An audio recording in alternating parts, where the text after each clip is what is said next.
ఓం శాంతి. July 20 తారీఖు 2024 ప్రాతఃమురళి. ఓం శాంతి. బాబ్దాదా మధువనము.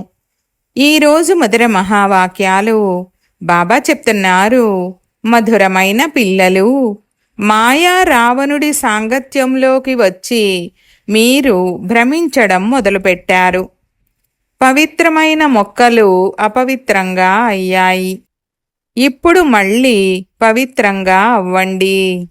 ప్రశ్న: పిల్లలు ప్రతి ఒక్కరికి తమపై తమకు ఏ ఆశ్చర్యం కలుగుతుంది? తండ్రికి పిల్లల విషయంలో ఏ ఆశ్చర్యము కలుగుతుంది? జవాబు: పిల్లలకు ఏం ఆశ్చర్యం అనిపిస్తుందంటే, మేము ఎలా ఉండేవారము, ఎవరి పిల్లలుగా ఉండేవారము, ఎటువంటి తండ్రి వారసత్వము మాకు లభించింది, ఆ తండ్రినే మేము మర్చిపోయామే. రావణుడు వచ్చాడు, ఎంతటి పొగమంచు వచ్చేసిందంటే ఇక దానితో రచయిత మరియు రచన అంతటినీ మర్చిపోయాము. తండ్రికి పిల్లల విషయంలో ఏం ఆశ్చర్యం అనిపిస్తుందంటే, ఏ పిల్లలనైతే నేను ఇంత ఉన్నతంగా తయారు చేశానో, రాజ్యభాగ్యాన్ని ఇచ్చానో, ఆ పిల్లలే నన్ను గ్లాని చేయడం మొదలుపెట్టారు. రావణుడి సాంగత్యంలోకి వచ్చి అంతా పోగొట్టుకున్నారు. ఓం శాంతి. ఏం ఆలోచిస్తున్నారు? నెంబర్ వారు పురుషార్థానుసారముగా ప్రతి ఒక్కరి జీవాత్మ ఇప్పుడు తనను చూసి తానే ఆశ్చర్యపోతోంది. మేము ఎలా ఉండేవారము, ఎవరి పిల్లలుగా ఉండేవారము, తప్పకుండా తండ్రి నుండి వారసత్వము లభించింది. మళ్ళీ ఎలా మేము మారిపోయాము? మనము సతోప్రధాన ప్రపంచంలో మొత్తం విశ్వానికి యజమానులుగా ఉండేవారము. చాలా సుఖంగా ఉండేవారము. ఆ తర్వాత మనము మెట్లు దిగాము. రావణుడు వచ్చాడు. దాంతో ఎంతటి పొగమంచు వచ్చేసిందంటే ఇక రచయితను మరియు రచనను మర్చిపోయాము. పొగమంచులో మనుషులు దారి మొదలైనవి మర్చిపోతారు కదా. అలాగే మనం కూడా మన ఇల్లు ఎక్కడ ఉంది, మనం ఎక్కడి నివాసులమనేది మర్చిపోయాము. ఇప్పుడు బాబా చూస్తున్నారు. నా పిల్లలు ఎవరికైతే నేను నేటికి 5000 సంవత్సరాల క్రితం రాజ్యభాగ్యాన్ని ఇచ్చి వెళ్ళానో, ఎవరైతే ఎంతో ఆనందంలో సుఖంలో ఉండేవారో, వారు ఉన్న ఈ భూమిపై ఇప్పుడు ఏమైపోయింది? ఎలా రావణుని రాజ్యంలోకి వచ్చేశారు? పరాయి రాజ్యంలోనైతే తప్పకుండా దుఃఖమే లభిస్తుంది. మీరు ఎంతగా భ్రమించారు? అంధవిశ్వాసముతో తండ్రిని వెతుకుతూ వచ్చారు. కానీ వారు ఎక్కడ లభించారు? ఎవరినైతే రాయి రప్పల్లో వేసేశారో వారు ఎలా లభించగలరు? అర్ధకల్పం మీరు భ్రమిస్తూ అలసిపోయారు. మీ అజ్ఞానము కారణంగానే రావణ రాజ్యంలో మీరు ఎంత దుఃఖాన్ని పొందారు. భారత్ భక్తి మార్గములో ఎంత నిరుపేదగా అయ్యింది. తండ్రి పిల్లల వైపుకు చూస్తే వీరు భక్తి మార్గములో ఎంతగా భ్రమించారు అన్న ఆలోచన కలుగుతుంది. అర్ధకల్పం భక్తి చేశారు. దేనికోసము? భగవంతుణ్ణి కలుసుకునేందుకు. భక్తి తర్వాతనే భగవంతుడు ఫలాన్ని ఇస్తారు. ఏమిస్తారు అది ఎవ్వరికీ తెలీదు. పూర్తిగా తెలివి తక్కువ వారిగా అయిపోయారు. ఈ విషయాలన్నీ బుద్ధిలోకి రావాలి. మనం ఎలా ఉండేవారము, మళ్ళీ ఎలా రాజ్యం చేసేవారము, మళ్ళీ ఎలా మెట్లు దిగుతూ రావణుని సంకెళ్లలో చిక్కుకుపోతూ వచ్చాము. అపారమైన దుఃఖాలు ఉండేవి. మొట్టమొదట మీరు అపారమైన సుఖములో ఉండేవారు. మన రాజ్యములో ఎంత సుఖముండేది. మళ్ళీ పరాయి రాజ్యములో ఎంత దుఃఖాన్ని పొందామని మనస్సులోకి రావాలి. ఆంగ్లేయుల రాజ్యములో మేము దుఃఖాన్ని పొందామని వారు భావిస్తారు. ఇప్పుడు మీరు కూర్చున్నారు. మేమెవరము, ఎవరి సంతానము అన్న ఆలోచన లోపల రావాలి. తండ్రి మనకు మొత్తం విశ్వం యొక్క రాజ్యాన్ని ఇచ్చారు. మళ్ళీ మనం ఏ విధంగా ఈ రావణ రాజ్యంలో చిక్కుకుపోయామో, ఎన్ని దుఃఖాలను చూశాము, ఎన్ని అశుద్ధమైన పనులు చేశాము. సృష్టి రోజురోజుకు కిందకు దిగజారుతూనే వచ్చింది. మనుషుల సంస్కారాలు రోజురోజుకు వికారీగానే అవుతూ వచ్చాయి. కావున పిల్లలకు ఇవి స్మృతిలోకి రావాలి. తండ్రి చూస్తుంటారు, వీరు పవిత్రమైన మొక్కలుగా ఉండేవారు. ఎవరికైతే రాజ్యభాగ్యాన్ని ఇచ్చానో వారు మళ్ళీ నా కర్తవ్యాన్నే మర్చిపోయారు. ఇప్పుడు మీరు మళ్ళీ తమో ప్రధానము నుండి సతో ప్రధానంగా అవ్వాలనుకుంటే తండ్రినైనా నన్ను స్మృతి చేయండి. అప్పుడు అన్ని పాపాలు అంతమైపోతాయి. కానీ స్మృతి కూడా చెయ్యలేరు. బాబా మేము మర్చిపోతున్నాము అని ఘడియ ఘడియ అంటారు. అరే, మీరు స్మృతి చేయకపోతే పాపాలు ఎలా అంతమవుతాయి? ఒకటేమో మీరు వికారాలలో పడి పతితులుగా అయ్యారు. ఇంకొకటి తండ్రిని గ్లాని చేయడం మొదలుపెట్టారు. మాయా సాంగత్యములో మీరు ఎంతగా దిగజారిపోయారంటే ఇక ఎవరైతే మిమ్మల్ని ఆకాశంలోకి ఎక్కించారో వారిని రాయి రప్పల్లో పడేశారు. మాయా సాంగత్యంలో మీరు ఇటువంటి పనులు చేశారు. బుద్ధిలోకైతే రావాలి కదా. పూర్తిగా రాతి బుద్ధి కలవారిగా అయితే అవ్వకూడదు. నేను ఫస్ట్ క్లాస్ పాయింట్లను మీకు వినిపిస్తానని తండ్రి ప్రతిరోజు చెప్తూ ఉంటారు. బొంబాయిలో మీటింగ్ జరిగింది కదా, అక్కడ ఇలా చెప్పవచ్చు. తండ్రి చెప్తున్నారు, ఓ భారతవాసుల్లారా, మీకు నేను రాజ్యభాగ్యాన్ని ఇచ్చాను. దేవతలైన మీరు స్వర్గములో ఉండేవారు. మళ్ళీ మీరు రావణ రాజ్యంలోకి ఎలా వచ్చారు? ఇది కూడా డ్రామాలోని పాత్ర. మీరు రచయిత మరియు రచనల ఆది మధ్యాంతాలను అర్థం చేసుకున్నట్లయితే ఉన్నత పదవిని పొందగలుగుతారు. మరియు నన్ను స్మృతి చేసినట్లయితే మీ వికర్మలు వినాశనం అవుతాయి. ఇక్కడ అందరూ కూర్చునే ఉన్న ఒక్కొక్కరి బుద్ధి ఒక్కొక్క వైపుకు వెళ్తుంది. బుద్ధిలోకి రావాలి, మేము ఎక్కడ ఉండేవారము, ఇప్పుడు మేము పరాయి రాజ్యంలోకి వచ్చి పడ్డాము. కావున ఎంత దుఃఖితులుగా అయ్యాము. మేము శివాలయములో చాలా సుఖంగా ఉండేవారము. ఇప్పుడు తండ్రి వేశ్యాలయము నుండి బయటకు తీయడానికి వచ్చారు. అయినా కానీ బయటకు రారు. తండ్రి అంటారు, మీరు శివాలయములోకి వెళ్ళాక ఇక అక్కడ ఈ విషము లభించదు. ఇక్కడి అశుద్ధమైన అన్నపానాదులు అక్కడ లభించవు. వీరు విశ్వాధిపతులుగా ఉండేవారు కదా, మరి వారేమయ్యారు?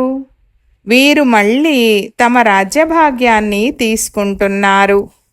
ఇది ఎంత సహజము. తండ్రి అర్థం చేయిస్తున్నారు, అందరూ సేవాదారులుగా అవ్వరు. నెంబరు వారుగా 5000 సంవత్సరాల క్రితం చేసినట్లుగా రాజధానిని స్థాపన చెయ్యాలి. సతో ప్రధానంగా అవ్వాలి. ఇది తమో ప్రధానమైన పాత ప్రపంచమని తండ్రి అంటారు. ఇది ఖచ్చితంగా ఎప్పుడైతే పాతబడుతుందో అప్పుడే తండ్రి వస్తారు కదా. తండ్రి తప్ప దీనిని ఇంకెవ్వరూ అర్థం చేయించలేరు. భగవంతుడు ఈ రథము ద్వారా మనల్ని చదివిస్తున్నారు. ఇది గుర్తున్నా సరే బుద్ధిలో జ్ఞానము ఉంటుంది. ఆ తర్వాత ఇతరులకు తెలియజేసి మీ సమానముగా కూడా తయారు చేయాలి. తండ్రి అర్థం చేయిస్తున్నారు, ఇంతకు ముందైతే మీవి క్రిమినల్ క్యారెక్టర్స్ వలె ఉండేవి. అవి కష్టం మీద బాగుపడతాయి. కళ్ళ యొక్క వికారీతనము తొలగదు. ఒకటేమో కామము యొక్క వికారీతనము, అది కష్టం మీద తొలగుతుంది. దాంతోపాటు పంచవికారాలు ఉన్నాయి. క్రోధము యొక్క వికారీతనము కూడా ఎంతగా ఉంది.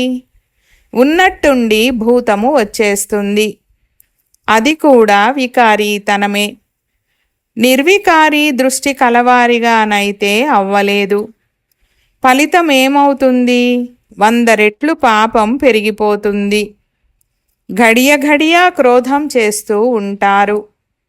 తండ్రి అర్థం చేయిస్తున్నారు, మీరిప్పుడు రావణ రాజ్యంలోనైతే లేరు కదా, మీరైతే ఈశ్వరుని వద్ద కూర్చున్నారు. కావున ఈ వికారాల నుండి విముక్తులయ్యేందుకు ప్రతిజ్ఞ చేయాలి. తండ్రి అంటున్నారు, ఇప్పుడు నన్ను స్మృతి చేయండి, క్రోధం చేయకండి. పంచవికారాలు మిమ్మల్ని అర్ధకల్పం కిందకు దిగజారుస్తూనే వచ్చాయి. అందరికన్నా ఉన్నతమైన వారిగా కూడా మీరే ఉండేవారు. అందరికన్నా ఎక్కువగా పడిపోయింది కూడా మీరే. ఈ పంచభూతాలు మిమ్మల్ని పడేశాయి. ఇప్పుడు శివాలయములోకి వెళ్లేందుకు ఈ వికారాలను తొలగించాలి. ఈ వేశ్యాలయము నుండి మనసును తొలగిస్తూ ఉండండి. తండ్రిని స్మృతి చేసినట్లయితే అంతమతిని బట్టి గతి ఏర్పడుతుంది. మీరు ఇంటికి చేరుకుంటారు. ఇంకెవ్వరూ ఈ దారిని తెలియజేయలేరు. భగవాను వాచ, నేను సర్వవ్యాపినని నేను ఎప్పుడూ చెప్పలేదు.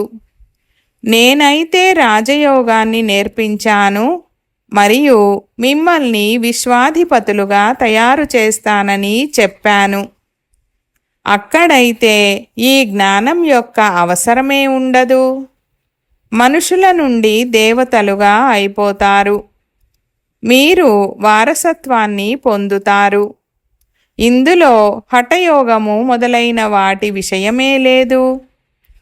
స్వయాన్ని ఆత్మగా భావించండి. స్వయాన్ని శరీరంగా ఎందుకు భావిస్తున్నారు? శరీరంగా భావించడం ద్వారా ఇక జ్ఞానాన్ని తీసుకోలేరు. ఇది కూడా డ్రామా రాత. మేము రావణరాజ్యంలో ఉండేవారము. ఇప్పుడు రామరాజ్యంలోకి వెళ్లేందుకు పురుషార్థం చేస్తున్నామని మీరు భావిస్తారు. ఇప్పుడు మనం పురుషోత్తమ సంగమయుగ వాసులము.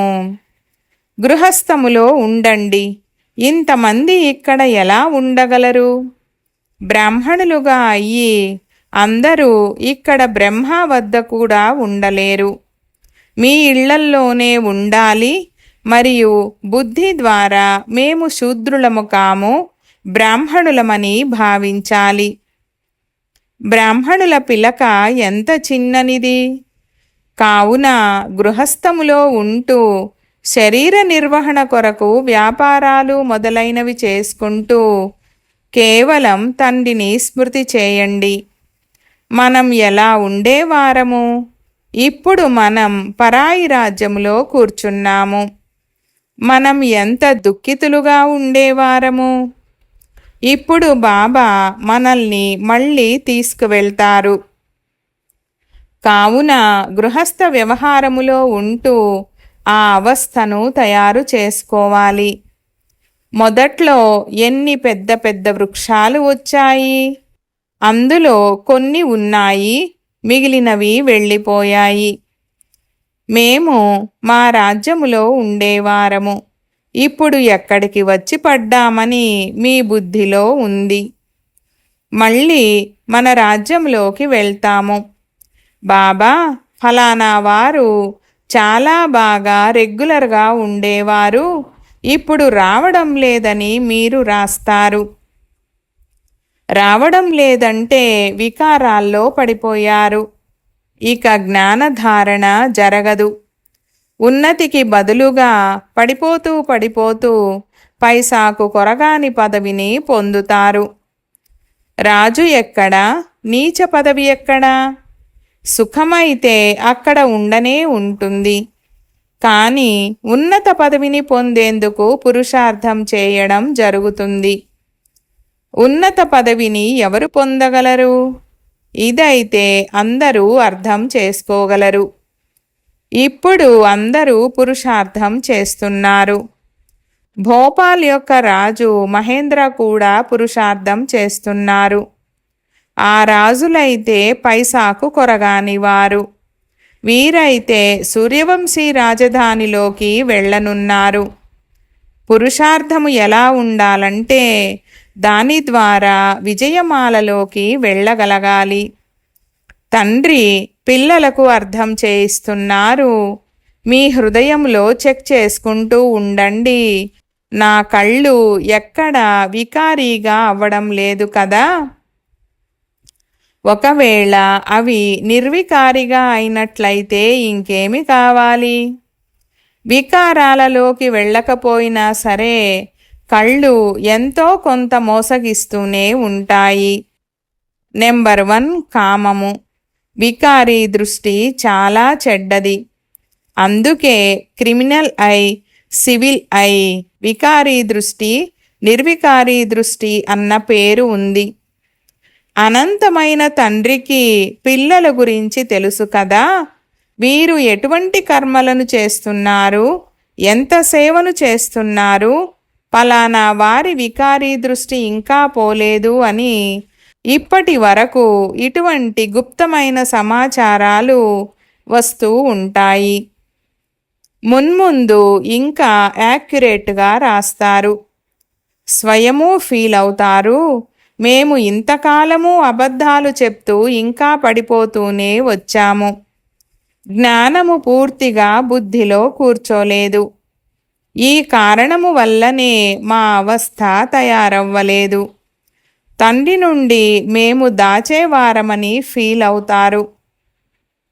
ఇలా ఎంతోమంది దాస్తూ ఉంటారు. సర్జన్ వద్ద పంచవికారాల రోగాన్ని దాచకూడదు.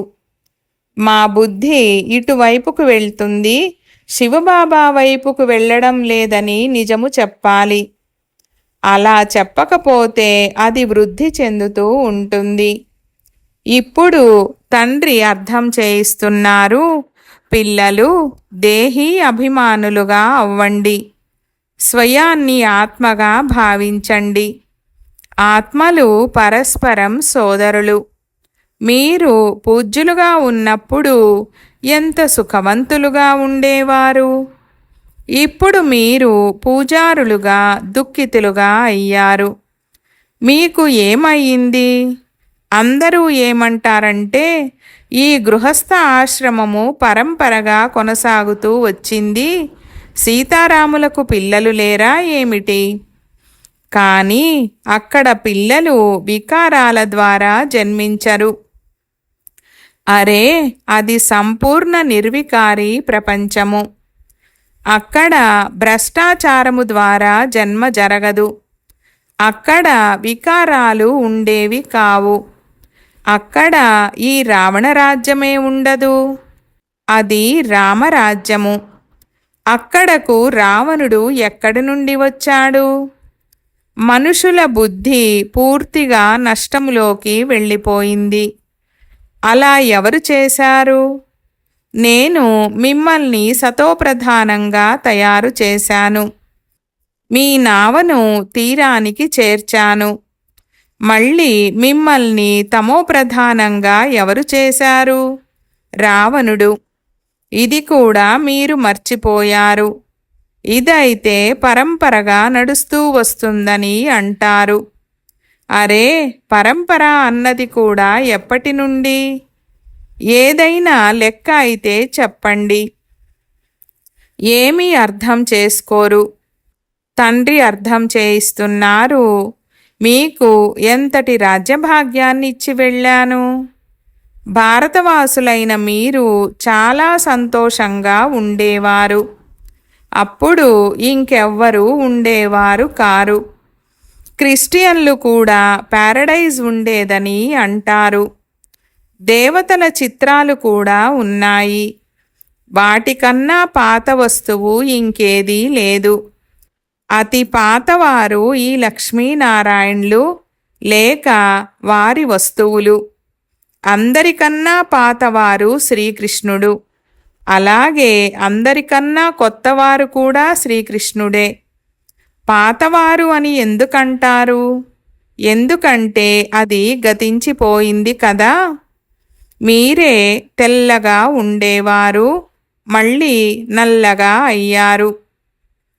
నల్లని కృష్ణుణ్ణి చూసి కూడా ఎంతో సంతోషిస్తారు. ఊయలలో కూడా నల్లవాడినే ఊపుతారు. అతను ఎప్పుడు తెల్లగా ఉండేవారో వారికేమి తెలుసు? కృష్ణుణ్ణి ఎంతగా ప్రేమిస్తారు. మరి రాధ ఏం చేశారు? తండ్రి అంటున్నారు, మీరిక్కడ సత్యమైన వారి సాంగత్యంలో కూర్చున్నారు. బయటకు చెడు సాంగత్యంలోకి వెళ్ళడంతో మళ్ళీ మర్చిపోతారు. మాయ చాలా ప్రబలమైనది.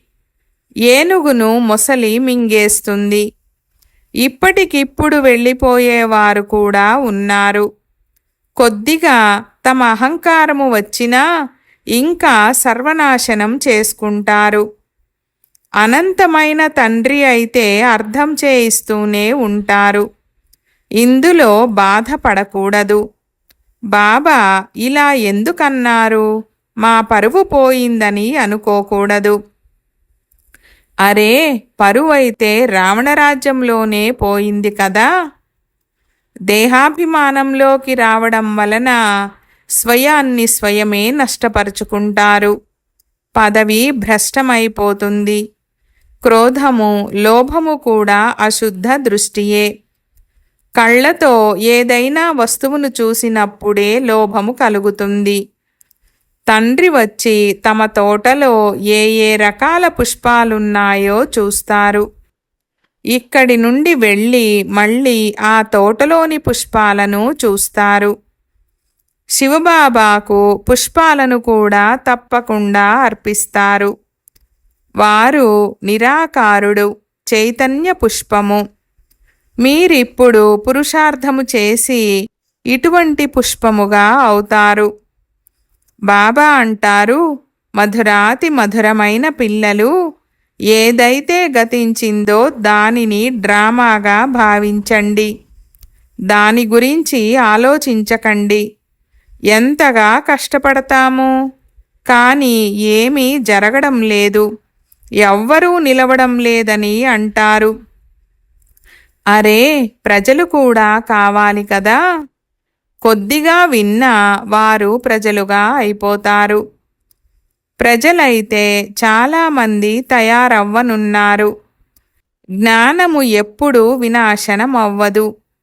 వీరు శివబాబా అని ఒక్కసారి విన్నా చాలు ప్రజల్లోకి వచ్చేస్తారు. మేము ఏ రాజ్యములోనైతే ఉండేవారమో దానినిప్పుడు మళ్ళీ పొందుతున్నాము అన్న స్మృతి మీకు లోపల ఉండాలి. దానికోసం పూర్తి పురుషార్థము చెయ్యాలి. పూర్తిగా యాక్యురేట్ సేవ జరుగుతోంది. అచ్చా, मीठे मीठे सिकीलधे बच्चों प्रति मात पिता बाप दादा का याद प्यार और गुड मॉर्निंग। रूहानी बाप की रूहानी बच्चों को नमस्ते। हम रूहानी बच्चों की रूहानी बाप दादा को याद प्यार, गुड मॉर्निंग और नमस्ते नमस्ते बाबा नमस्ते। ధారణ కొరకు ముఖ్య సారము 1వ పాయింట్. శివాలయములోకి వెళ్లేందుకు ఈ వికారాలను తొలగించాలి. ఈ వేశ్యాలయము నుండి మనసును తొలగించుకుంటూ వెళ్ళాలి. శూద్రుల సాంగత్యము నుండి పక్కకు తప్పుకోవాలి. 2వ పాయింట్, ఏదైతే గతించిందో దానిని డ్రామాగా భావిస్తూ ఏమీ ఆలోచించకూడదు. అహంకారములోకి ఎప్పుడూ రాకూడదు. ఎప్పుడైనా శిక్షణ లభిస్తే బాధపడకూడదు. వరదానము: సంతోషాల ఖజానాతో సంపన్నంగా అయ్యి దుఃఖిత ఆత్మలకు సంతోషము యొక్క దానాన్నిచ్చే పుణ్య ఆత్మ భవ. వివరణ: ఈ సమయంలో ప్రపంచంలో అన్ని వేళలా దుఃఖముంది మరియు మీ వద్ద అన్ని వేళలా సంతోషముంది.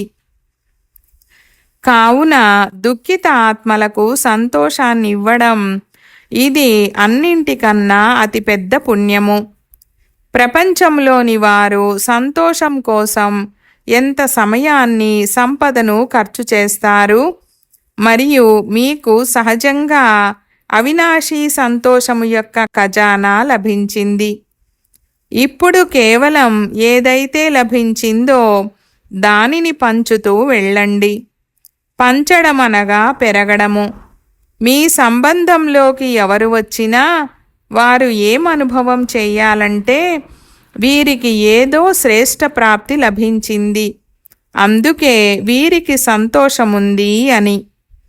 స్లోగన్: అనుభవీ ఆత్మ ఎప్పుడు ఏ విషయంలోనూ మోసపోలేరు. వారు సదా విజయులుగా ఉంటారు. ఓం శాంతి.